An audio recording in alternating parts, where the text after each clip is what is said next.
প্ৰজ্ঞা study Assam YouTube চেনেললৈ সকলোকে স্বাগতম জনাই আজি আপোনালোকলৈ আগবঢ়াবলৈ লৈছো ডিএমই তথা অল কম্পিটিটিভ এক্সামৰ বাবে উপযোগী যুগুত কৰা অতিকৈ গুৰুত্বপূৰ্ণ 30টাকৈ এমসিকিউ প্ৰশ্নোত্তৰলৈ আজি খণ্ডটি হৈছে 124 আশা কৰিছো ইয়াত আলোচনা কৰা প্ৰশ্নকেইটি আগন্তুক পৰীক্ষাত আপোনালোকৰ বাবে কিছু সহায়ক হ'ব গতিকে ভিডিওটো আৰম্ভণিৰ পৰা শেষলৈকে চাই মোৰ ইউটিউব চেনেল প্ৰজ্ঞা ষ্টাডি আসাম সাবস্ক্ৰাইব কৰি লাইক শেয়াৰ আৰু কমেন্ট কৰিব আজি প্ৰথম প্ৰশ্নটি হৈছে when was the Dibrugarh district carved out of Lakhimpur লখিমপুৰৰ পৰা কেতিয়া ডিব্ৰুগড় জিলা খোদিত কৰা হৈছিল প্ৰশ্নটোৰ শুদ্ধ উত্তৰ হ'ব অপচন ডি 1971 বন্ধুসকল 1971 চনত লখিমপুৰৰ পৰা ডিব্ৰুগড় জিলা খোদিত কৰা হৈছিল next question which of the following river of Assam is famous for the torputitora the national fish of Pakistan পাকিস্তানৰ জাতীয় মাছ torputitorar বাবে অসমৰ কোনখন নদী বিখ্যাত প্ৰশ্নটোৰ শুদ্ধ উত্তৰ হ'ব অপচন ডি মানাস বন্ধুসকল পাকিস্তানৰ জাতীয় মাছ torputitorar বাবে অসমৰ মানাস নদী বিখ্যাত next question Biswanath temple is located at the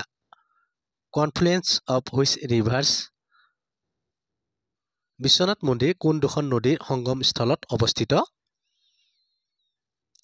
প্ৰশ্নটোৰ শুদ্ধ উত্তৰ হ'ব অপচন বি বুৰিগঙ্গা আৰু ব্ৰহ্মপুত্ৰ বন্ধুসকল বিশ্বনাথ মন্দিৰখন বুৰিগঙ্গা আৰু ব্ৰহ্মপুত্ৰ নদীৰ সংগমস্থলত অৱস্থিত next question the Panimur waterfall is located in which district of Assam Panimur জলপ্ৰপাত অসমৰ কোনখন জিলাত অৱস্থিত প্ৰশ্নটোৰ শুদ্ধ উত্তৰ হ'ব অপচন বি ডিমা হাছাও বন্ধুসকল পানীমূৰ জলপ্ৰপাতখন অসমৰ ডিমা হাছাও জিলাত অৱস্থিত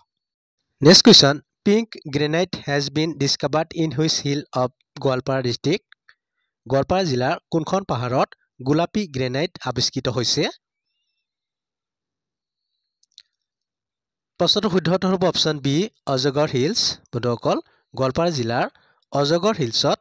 গোলাপী গ্ৰেনাইট আৱিষ্কৃত হৈছে নেক্সট কোৱেশ্চন পখিলা শব্দটো কোনটো খেলৰ সৈতে সম্পৰ্কিত প্ৰশ্নটোৰ শুদ্ধ উত্তৰ হ'ব অপচন এ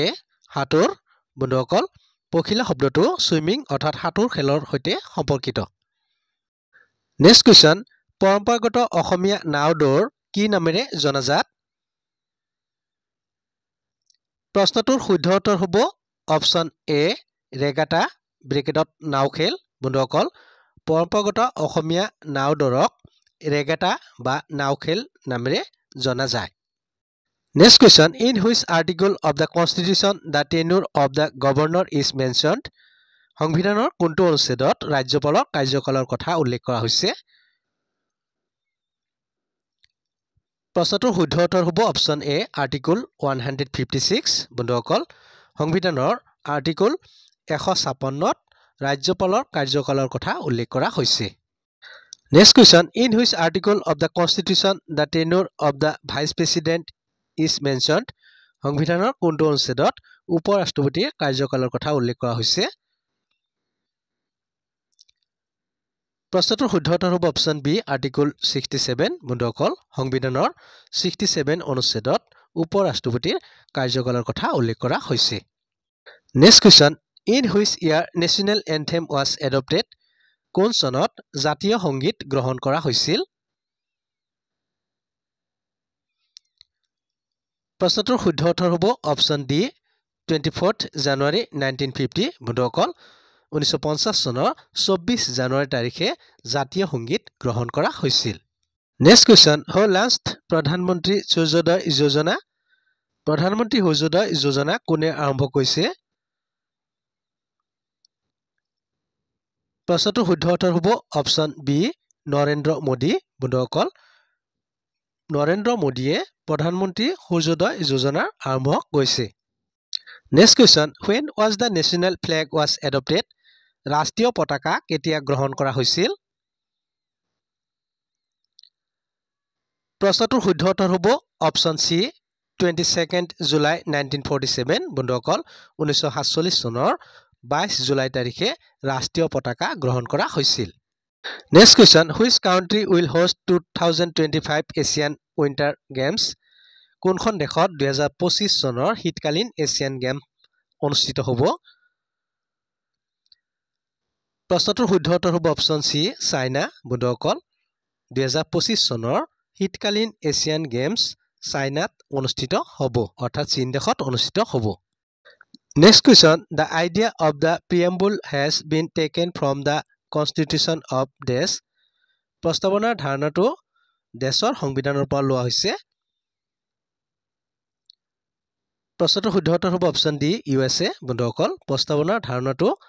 ইউএছএৰ সংবিধানৰ পৰা লোৱা হৈছে next question where was the world's first nuclear emergency summit held recently শেহতীয়াকৈ ক'ত অনুষ্ঠিত হৈছিল বিশ্বৰ প্ৰথম পাৰমাণৱিক শক্তি সন্মিলন প্ৰশ্নটোৰ শুদ্ধ উত্তৰ হ'ব অপচন এ বেলজিয়াম বন্ধুসকল শেহতীয়াকৈ বেলজিয়ামত বিশ্বৰ প্ৰথম পাৰমাণৱিক শক্তি সন্মিলন অনুষ্ঠিত হৈছিল next question the fundamental duties of the Indian constitution is derived from which country ভাৰতীয় সংবিধানৰ মৌলিক কৰ্তব্যসমূহ কোনখন দেশৰ পৰা লোৱা হৈছে প্ৰশ্নটোৰ শুদ্ধ উত্তৰ হ'ব অপচন এ ৰাছিয়া বন্ধুসকল ভাৰতীয় সংবিধানৰ মৌলিক কৰ্তব্যসমূহ ৰাছিয়াৰ সংবিধানৰ পৰা লোৱা হৈছে next question which country has won the cricket women's asia cup in 2024 2024 চনত কোনখন দেশে ক্ৰিকেট মহিলা এছিয়া কাপ জয় কৰিছে প্ৰশ্নটোৰ শুদ্ধ উত্তৰ হ'ব অপচন বি শ্ৰীলংকা বন্ধুসকল 2024 চনত শ্ৰীলংকাই ক্ৰিকেট মহিলা এছিয়া কাপ জয় কৰিছে next question the directive principles of state policy has been adopted from the constitution of which country ৰাষ্ট্ৰ পৰিচালনাৰ নিৰ্দেশাত্মক নীতিৰ ধাৰণাটো কোন দেশৰ সংবিধানৰ পৰা লোৱা হৈছে প্ৰশ্নটোৰ শুদ্ধ উত্তৰ হ'ব অপচন বি আয়াৰলেণ্ড বন্ধুসকল ৰাষ্ট্ৰ পৰিচালনাৰ নিৰ্দেশাত্মক নীতিৰ ধাৰণাটো আয়াৰলেণ্ডৰ সংবিধানৰ পৰা লোৱা হৈছে next question which state will establish the world's first black tiger safari কোনখন ৰাজ্যই বিশ্বৰ প্ৰথম ব্লাক টাইগাৰ সাফাৰী স্থাপন কৰিব প্ৰশ্নটোৰ শুদ্ধ উত্তৰ হ'ব অপচন বি ওড়িশা বন্ধুসকল ওড়িশাই বিশ্বৰ প্ৰথমখন ব্লাক টাইগাৰ সাফাৰী স্থাপন কৰিব next question who first gave the idea of constituent assembly for India ভাৰতৰ বাবে সংবিধান সভাৰ ধাৰণা প্ৰথমে কোনে আগবঢ়াইছিল প্ৰশ্নটোৰ শুদ্ধ উত্তৰ হ'ব অপচন বি এম এন ৰয় বন্ধুসকল ভাৰতৰ বাবে সংবিধান সভাৰ ধাৰণাটো প্ৰথমে এম এন ৰয়ে আগবঢ়াইছিল next question what is supernova কি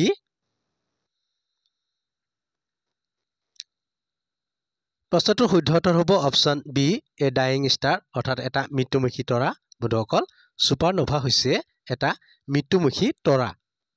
next question what is the current number of member states of the United nations বৰ্তমান ৰাষ্ট্ৰসংঘৰ সদস্য ৰাষ্ট্ৰৰ সংখ্যা কিমান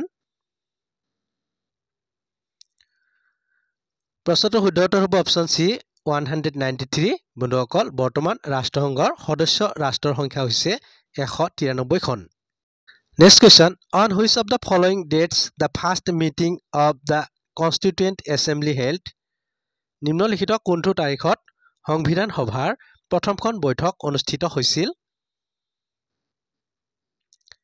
প্ৰশ্নটোৰ শুদ্ধ উত্তৰ হ'ব অপচন এ 9 ডিচেম্বৰ 1946 বন্ধুসকল 1946 চনৰ 9 ডিচেম্বৰ তাৰিখে সংবিধান সভাৰ প্ৰথমখন বৈঠক অনুষ্ঠিত হৈছিল next question in which decade did Assam experience the highest population growth rate অসমত কোন দশকত জনসংখ্যা বৃদ্ধিৰ হাৰ সৰ্বাধিক আছিল প্ৰশ্নটোৰ শুদ্ধ উত্তৰ হ'ব অপচন ডি 1991 চনৰ পৰা 2001 চনলৈ এই দশকটোত অসমত জনসংখ্যা বৃদ্ধিৰ হাৰ সৰ্বাধিক আছিল next question which part of the constitution is described as the Magna Carta of India সংবিধানৰ কোনটো অংশক মেগনা কাৰ্টা বুলি বৰ্ণনা কৰা হৈছে প্ৰশ্নটোৰ শুদ্ধ উত্তৰ হ'ব অপচন চি পাৰ্ট 3 বন্ধুসকল সংবিধানৰ পাৰ্ট 3ক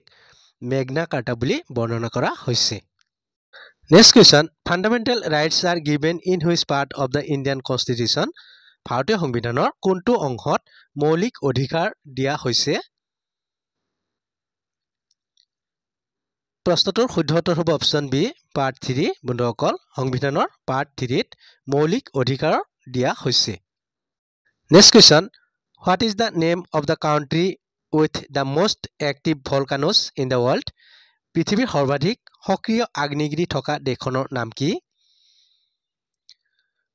প্ৰশ্নটোৰ শুদ্ধ উত্তৰ হ'ব অপশ্যন ডি ইণ্ডোনেছিয়া বন্ধুসকল পৃথিৱীৰ সৰ্বাধিক সক্ৰিয় আগ্নেয়গিৰি থকা দেশখনৰ নাম হৈছে Indonesia. Next question. How many fundamental rights are mentioned in our constitution? আমাৰ সংবিধানত কিমানটা মৌলিক অধিকাৰৰ কথা উল্লেখ আছে? প্ৰশ্নটোৰ শুদ্ধ উত্তৰ হ'ব অপশ্যন এ 6টা বন্ধুসকল আমাৰ সংবিধানত 6টা মৌলিক অধিকাৰৰ কথা উল্লেখ আছে। Next question. Which state launched the মুখ্যমন্ত্ৰী নিযুত মইনা স্কিম? মুখ্যমন্ত্ৰী নিযুত মইনা আঁচনি কোনখন ৰাজ্যই মুকলি কৰিছে? প্ৰশ্নটোৰ শুদ্ধ উত্তৰ হ'ব অপশ্যন এ অসম বন্ধুসকল অসমৰ মুখ্যমন্ত্ৰী ডক্টৰ হিমন্ত বিশ্ব শৰ্মাই মুখ্যমন্ত্ৰী নিযুত মইনা আঁচনি মুকলি কৰিছে। Next question. What is the name of India's first generative AI platform? ভাৰতৰ প্ৰথম জেনেৰেটিভ AI প্লেটফৰ্মটোৰ নাম কি?